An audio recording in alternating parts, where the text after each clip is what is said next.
Computer వచ్చిన కొత్తలో ఒక ఆమె కంప్యూటర్ నొక్కుతూ ఉంది, కూతురు.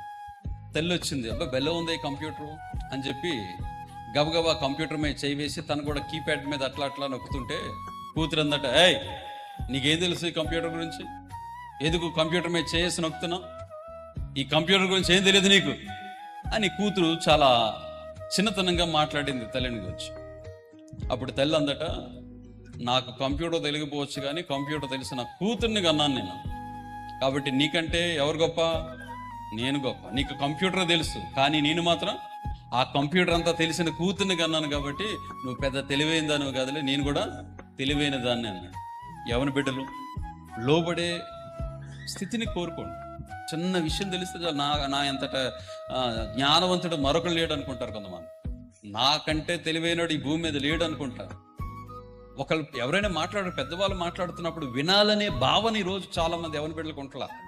కాబట్టి ఈరోజు కొన్ని సమయాల్లో ఇప్పుడు ఉన్నటువంటి ప్రజెంట్ ట్రెండ్ చాలా మంది ఉందంటే ఒక రకమైనటువంటి భావనలు చాలా మందిలో ఉన్నాయి. పెద్దలకు గౌరవం ఇవ్వండి, లోబడండి, దేవునికి లోబడండి, దీనత్వాన్ని ధరించుకోండి.